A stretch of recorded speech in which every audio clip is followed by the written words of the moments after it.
నమస్కారం. మొన్న 2 రోజుల కింద ఆంధ్రప్రదేశ్ ప్రభుత్వం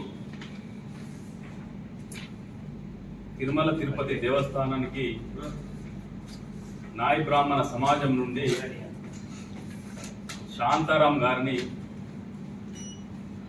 ఆ ట్రస్ట్ కమిటీ యొక్క సభ్యుడిగా నియమించడం జరిగింది. మీడియా ముఖంగా శాంతారాం గారికి, అదేవిధంగా ఆంధ్రప్రదేశ్ నాయి బ్రాహ్మణుల సోదరులకు శుభాకాంక్షలు తెలియజేస్తా ఉన్నా. అక్కడ ప్రభుత్వానికి కూడా తెలంగాణలో ఉండేటువంటి నాయి బ్రాహ్మణుల తరఫున, ముఖ్యంగా తెలంగాణ నాయి బ్రాహ్మణ ఐక్యవేదిక పక్షాన ప్రభుత్వానికి కూడా ధన్యవాదాలు తెలియజేస్తా ఉన్నా. మరి అదేవిధంగా తెలంగాణకు వచ్చి గత 2 రోజుల కింద తెలంగాణ దేవాదాయ శాఖ ఒక నోటిఫికేషన్ ఇవ్వడం జరిగింది.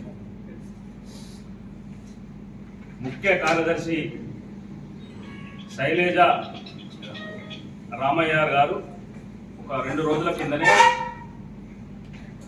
తెలంగాణలో ఉన్నటువంటి 20 ఆలయాలకు, ముఖ్యమైనటువంటి 20 ఆలయాలకు, అందులో మీరు చూస్తే భద్రాచలం సీతారామచంద్ర స్వామి ఆలయం కానీ, అదేవిధంగా వేములవాడ రాజరాజేశ్వర ఆలయం కానీ, అదేవిధంగా కొండగట్టు శ్రీ ఆంజనేయ స్వామి ఆలయం కానీ, బాసర కానీ, ధర్మపురి లక్ష్మీ నరసింహస్వామి ఆలయం కానీ, ఇట్లా కాళేశ్వరం ఆలయం కానీ, ఇట్లా ముఖ్యమైన 20 ఆలయాలకు పాలక వర్గాన్ని ఏర్పాటు చేయాలి, దానికి సంబంధించినటువంటి ఏర్పాట్లు మీరు చెయ్యండి అని చెప్పి దేవాదాయ శాఖ ముఖ్య కార్యదర్శి గారు ఒక నోటిఫికేషన్ ఈవోలకు పంపడం జరిగింది. ఈరోజు ఆంధ్రప్రదేశ్ ప్రభుత్వం జగన్మోహన్ రెడ్డి ముఖ్యమంత్రిగా ఉన్నప్పుడు ఒక ప్రత్యేకమైనటువంటి జీవో ఇవ్వడం జరిగింది. ఆ జీవో ఏంటంటే, ఇగో జీవో కాపీ 348/3 జీవో నెంబర్ 348/3 ప్రకారం ఆంధ్రప్రదేశ్లో ఉన్నటువంటి దాదాపు 600 ఆలయాలకు పాలక వర్గాన్ని వేసే సందర్భంలో ఆ పాలక వర్గాలలో ఖచ్చితంగా ఒక నాయి బ్రాహ్మణుడు సభ్యుడిగా ఉండాలి అని చెప్పి ఒక ప్రత్యేకమైనటువంటి జీవో ఆంధ్రప్రదేశ్ ప్రభుత్వం ఇచ్చింది. మరి ఈరోజు ఇక్కడ తెలంగాణ ప్రభుత్వం కూడా ఒక జీవో ఇచ్చింది, ఒక నోటిఫికేషన్ ఇచ్చింది. దానిలో ఎటువంటి ప్రాధాన్యత నాయి బ్రాహ్మణులకు లేదు. ఈరోజు మేము ఇక్కడ ఉండేటువంటి ప్రభుత్వాన్ని కూడా డిమాండ్ చేస్తున్నాం. ఆంధ్రప్రదేశ్లో ఇచ్చినటువంటి జీవో ప్రకారంగా అక్కడ 600 ఆలయాలకు నాయి బ్రాహ్మణులు ట్రస్ట్ బోర్డు మెంబర్గా ఉంటారు. మరి అటువంటి జీవోను తెలంగాణలో కూడా ఇచ్చి నాయి బ్రాహ్మణులు ఆదుకోవాలని చెప్పి కోరుతా ఉన్నాం. మీరు 2 రోజుల కింద ఇచ్చినటువంటి ఈ నోటిఫికేషన్ రద్దు చేయండి. మీరు జీవో ఇచ్చిన తర్వాతనే ఈ నోటిఫికేషన్ విడుదల చేసి సభ్యులుగా నాయి బ్రాహ్మణులను కూడా ట్రస్ట్ కమిటీలో తీసుకోవాలని చెప్పి తెలంగాణ నాయి బ్రాహ్మణ ఐక్యవేదిక డిమాండ్ పెడతా ఉంటాం. ఈరోజు గుడిని నాయి బ్రాహ్మణుల్ని వేరుగా చూడలేము. ఎందుకంటే ప్రతి గుడిలో నాయి బ్రాహ్మణుడి సేవలు అవసరం ఉంటాయి. ఇలా దేవునికే సేవ చేసేటువంటి వాళ్ళం మేము సమాజానికి ఎలాగో చేస్తూ ఉన్నాం. ఈరోజు మీరు పత్రికా సోదరులు కూడా ఇంత అందంగా కనబడుతుందంటే కారణం మేమే. నిత్యం మీకు సేవ చేస్తా ఉన్నాం. కటింగ్ అనో ఘటమనో సమాజానికి సేవ చేస్తూ ఉన్నాం. ఆ విధంగానే దేవునికి కూడా సేవ చేస్తూ ఉన్నాం. దేవునికి ఏ విధమైన సేవ అంటే, ఈరోజు భక్తులు మొక్కులు మొక్కుకొని మా మొక్కు తీరిన తర్వాత మా తలనీలాలు ఇస్తాం అని చెప్పి మొక్కుకొని వచ్చిన తర్వాత భగవంతునికి భక్తునికి మధ్యలో నాయి బ్రాహ్మణుడు ఉంటాడు. మేము తలనీలాలు అర్పించిన తర్వాతనే ఆ గుండంలో స్నానం చేసి భగవంతుని దగ్గరికి వెళ్ళి అయ్యా మా మొక్కులు చెల్లినై తండ్రి అని చెప్పి వేడుకునేటువంటి సందర్భం ఇది. ప్రతి ఆలయంలో మీకు కూడా తెలుసు, అందరికి తెలుసు.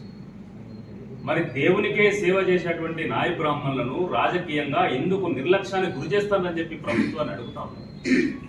పక్కనే ఉన్నటువంటి రాష్ట్రం ఆంధ్రప్రదేశ్ రాష్ట్రం. ఈరోజు కలియుగ దైవం వెంకటేశ్వర స్వామికి సేవ చేసేటువంటి అవకాశాన్ని నాయ బ్రాహ్మణులకు అక్కడి ప్రభుత్వం కల్పించింది. ఇది రెండో డైరెక్టర్ నాయ బ్రాహ్మణుడిగా. వందలు వేల కోట్లు ఉన్నటువంటి వాళ్ళు ఎన్ని కోట్లు ఇస్తామన్నా కానీ అక్కడ భగవంతునికి సేవ చేసే అవకాశం రాదు. కానీ ఈరోజు మొట్టమొదటి ట్రస్ట్ బోర్డు డైరెక్టర్గా నియమితులైనటువంటి నాయ బ్రాహ్మణ సోదరుడు యానాదయ్య గారు కటిక నిరుపేద గవర్నమెంట్ ఇచ్చినటువంటి జీవో ప్రకారం వారికి అవకాశం రావడం జరిగింది. అదేవిధంగా ఈ రోజు నియమితులైనటువంటి శాంతారాం గారు, వారు కూడా పేద వర్గానికి సంబంధించినటువంటి వాళ్ళు, కులవృత్తి మీద ఆధారపడి కులవృత్తి చేసుకునేటువంటి వాళ్ళు. ఈరోజు అక్కడ ప్రభుత్వం, ఆంధ్రప్రదేశ్ ప్రభుత్వం కూడా వారికి అవకాశం కల్పిస్తే ఇలా తిరుపతిలో దేవునికి సేవ చేసేటువంటి అవకాశం ఉంది. మేము కూడా ఇక్కడ ప్రతి ఆలయంలో భగవంతుణ్ణి నిద్ర పుచ్చాలన్నా మేమే ఇలా సున్నాయి వాయిద్యాల ద్వారా ప్రతి సున్నాయి వాయిద్యం ప్రతి ఆలయంలో ఉంటుంది. ఈరోజు భగవంతుణ్ణి పొద్దున్నే 3:30 4 గంటలకు మేలు కొల్పాలంటే నాయ బ్రాహ్మణుడు రావాలి, సున్నాయి వాయించాలి, భగవంతుని లేపాలి. దాని తర్వాతనే మిగతా కాంకర్యాలన్నీ కూడా నడుస్తూ ఉంటాయి, మిగతా పూజలు అర్చనలు అవన్నీ కూడా జరుగుతూ ఉంటాయి. కానీ ఈరోజు మరి అటువంటి నాయ బ్రాహ్మణులు ఎందుకు నిర్లక్ష్యం చేస్తా ఉన్నారు? ప్రభుత్వం ఒకసారి ఆలోచన చేయాలి. ఈరోజు ఒక 30-40 ఛానళ్ళ నమ్ముకునే ప్రభుత్వం వచ్చిందని చాలా మంది అంటా ఉన్నారు. కానీ రాష్ట్రంలో ప్రతి క్షౌరశాల ఒక యూట్యూబ్ ఛానలే. గుర్తుంచుకోండి రేవంత్ రెడ్డి గారు, మేము ప్రభుత్వాలను మంచి చేస్తే మంచి చెప్పడానికి ఈరోజు 1,00,000 యూట్యూబ్ ఛానల్, ప్రతి ఒక్క సెల్లుని రాష్ట్రంలో, తెలంగాణ రాష్ట్రంలో 1,00,000 సెల్లులు ఉంటాయి. 1,00,000 సెల్లుల్లో కూడా ఈరోజు మాకు న్యాయం చేస్తే న్యాయం చేసి మేము ప్రచారం చేస్తాం. మా కనుక అన్యాయం చేస్తే అదే సెల్లులా మాకు ఈ ప్రభుత్వం అన్యాయం చేస్తూ ఉంది, నాయ బ్రాహ్మణులు నిర్లక్ష్యం చేస్తూ ఉందని చెప్పి అంతే పెద్ద ఎత్తున ప్రచారం చేస్తాం. ఈరోజు ఈ రాష్ట్రంలో కార్పొరేట్ సెలవులు ఒక పక్క పెట్టరేగిపోతా ఉన్నాయి, మా బతుకులను ఆదాయం చేస్తూ ఉన్నాయి. ఈరోజు ప్రభుత్వం ద్వారా కూడా మాకు ఏం చేయించలేదు. ప్రభుత్వం కూడా ఆదుకొని చేయందుకొని ముందుకు తీసుకెళ్లాల్సిన ప్రభుత్వం నిర్లక్ష్యంగా మమ్మల్ని వెనకకు నెట్టేయబడతాం. ఎందుకు ఈ వివక్ష అని చెప్పి అడుగుతాం. నాయ బ్రాహ్మణులు ఈ రాష్ట్రంలో ఇప్పటి వరకు అసెంబ్లీ మెట్లు కానీ శాసన మండలి మెట్లు కానీ ఇప్పుడు కూడా తాకింది లేదు. ఎందుకు? ఈ రాజకీయాలలో కుట్రలు కుతంత్రాలు చేపట్టే కదా, మా సమాజాన్ని విచ్ఛిన్నం చేయడం కుట్ర చేయడం వల్లనే కదా. ప్రభుత్వాలు ఈ నాయ బ్రాహ్మణులకు ఎక్కడ చేయుతనిచ్చినటువంటి సందర్భాలు ఎక్కడ కూడా లేదు. ఈరోజు మార్కెట్ కమిటీలకు డైరెక్టర్లు ఇస్తారు, వాటికి కూడా నాయ బ్రాహ్మణులు ఒక డైరెక్టర్ నాయ బ్రాహ్మణులు నియమించండి. ప్రభుత్వంలో మమ్మల్ని కూడా భాగస్వామ్యం చేయండి. అట్లయితేనే ఈరోజు మీరు చేసేటువంటి మంచి పనిని మాకు క్షౌరశాల ద్వారా ప్రచారం చేస్తూ ఉంటాం మా దగ్గరికి వచ్చేటువంటి వాళ్ళు. ఈరోజు ఆంధ్రప్రదేశ్లో జగన్మోహన్ రెడ్డి, అది ఏ పార్టీ అయినా కావచ్చు కాక, అక్కడ ఒక ప్రత్యేకమైనటువంటి జీవో ఇచ్చి యానాదాయాన్ని గౌరవించండి కాబట్టి జగన్మోహన్ రెడ్డిని కూడా మేము తలకాయ నెత్తి మీద ఎత్తుకుంటాం, భుజాల మీద ఎత్తుకుంటాం. ఎందుకు అంటే మా జాతిని అక్కడ గౌరవించండు కనుక. అదే సాంప్రదాయాన్ని చంద్రబాబు నాయుడు ఉన్నటువంటి ముఖ్యమంత్రి కూడా కొనసాగించాడు కాబట్టి వారికి కూడా జేజేలు పలుకుతాం. ఎందుకంటే తిరుమల తిరుపతి దేవస్థానానికి రెండో డైరెక్టర్గా మా నాయ బ్రాహ్మణ సమాజానికి అవకాశం ఇచ్చిండు కనుక. ఈరోజు గౌరవ కేసీఆర్ గారు కూడా మరి ఇక్కడ ఎన్టీ రామారావు గారు ముఖ్యమంత్రిగా ఉన్నప్పటి నుంచి డిమాండ్ ఉండే మాకు ఉచిత విద్యుత్ కావాలని చెప్పి ఈరోజు ప్రతి క్షౌరశాలకు 250 యూనిట్ల ఉచిత విద్యుత్ పథకాన్ని తీసుకొచ్చింది గౌరవ ముఖ్యమంత్రి, తెలంగాణ తొలి ముఖ్యమంత్రి కేసీఆర్ గారు. తప్పకుండా వారిని కూడా మేము ఒక దేవుడిగా భావిస్తాం. మీరు కూడా అటువంటి పని చేయండి అని చెప్పి అడుగుతా ఉన్నాం. మిమ్మల్ని కూడా అంతే పెద్ద ఎత్తున మిమ్మల్ని కూడా స్వాగతిస్తాం, మిమ్మల్ని కూడా గౌరవిస్తాం. రేవంత్ రెడ్డి గారు మా సమాజానికి గుర్తింపునిచ్చిన, మా సమాజానికి సేవ చేసిన, నాయ బ్రాహ్మణులకు అవకాశాలు ఇచ్చిన వారిని ఎప్పుడు కూడా మేము విస్మరించేటువంటి పని లేదు. మేము తప్పకుండా, అది ఏ ప్రభుత్వం కానీ, మాకు పార్టీలతో ప్రభుత్వాలతో సంబంధం లేదు, మా సమాజానికి సేవ చేసేటువంటి వాళ్ళను తప్పకుండా మేము గౌరవించుకుంటాం, తప్పకుండా వారిని మేము భుజాలనెత్తుకుంటాం. మీరు కూడా చర్యలు చేయండి అని చెప్పి అడుగుతా ఉన్నాం. ఈరోజు ఇదే ప్రధాన డిమాండ్గా ఇంకా చాలా సమస్యలు, న్యాయ బ్రాహ్మణుల సమస్యలు, కానీ వాటి జోలికి పోవడం. ఎందుకంటే ఈ టాపిక్ ఓన్లీ జీవోకు సంబంధించి, ఆలయాలకు సంబంధించిందే కాబట్టి దయచేసి మీరు వెంటనే మీరు ఇచ్చినటువంటి ఆ నోటిఫికేషన్ రద్దు చేసుకుని ప్రభుత్వం నాయ బ్రాహ్మణులకు గుర్తింపునిచ్చే విధంగా ఈరోజు ఆలయాన్ని పట్టుకుని పనిచేసేటువంటి నాయ బ్రాహ్మణులను పాలక వర్గంలో మేము ఎందుకు అడుగుతున్నామంటే, ఈరోజు కళ్యాణ కట్టల్లో దిక్కు దివాను ఉండదు, కనీసం ఫ్యాన్లు కూడా ఉంటాయి కళ్యాణ కట్టలలో, మౌలిక వసతులు కూడా ఉంటాయి కళ్యాణ కట్టలలో. ఇప్పటికీ మా నాయ బ్రాహ్మణులు నేల మీద, కళ్యాణ కట్టలలో నేల మీద కూర్చొని పని చేసుకుని, క్షౌరవతి చేసుకుని, తలనీలాలు అర్పించుకునేటువంటి పరిస్థితి, తీసేటువంటి పరిస్థితి వస్తూ ఉంది. కనీసం మౌలిక వసతులు మీరు కళ్యాణ కట్టల్లో కల్పించలేరు. అదే మా డైరెక్టర్ కనుక ఆ పాలక మండలిలో సభ్యుడై ఉంటే తప్పకుండా మాకు కావలసినటువంటి అవసరాలు కానీ, మౌలిక వసతులు కానీ కల్పించుకునేందుకు అవకాశం ఉంటుందని చెప్పి మేము ప్రతి ఆలయంలో మా సభ్యుడు ఉండాలని చెప్తున్నాం. మేము పక్కన రాష్ట్రంలో అమలు చేస్తుంది కాబట్టి ఇక్కడ కూడా అమలు చేయాలంటాము. ఈరోజు పక్కన అనేక కార్యక్రమాలు కూడా చేస్తా ఉన్నారు. ఈరోజు ప్రతి సంవత్సరానికి 20,000 రూపాయలు ప్రతి క్షౌరశాలకు ఇస్తా ఉన్నారు. అక్కడ సంవత్సరానికి 20,000 రూపాయలు చొప్పున ఆంధ్రప్రదేశ్ ఇస్తా ఉన్నారు. అటువంటి పని ఇక్కడ కూడా మీరు చేయండి.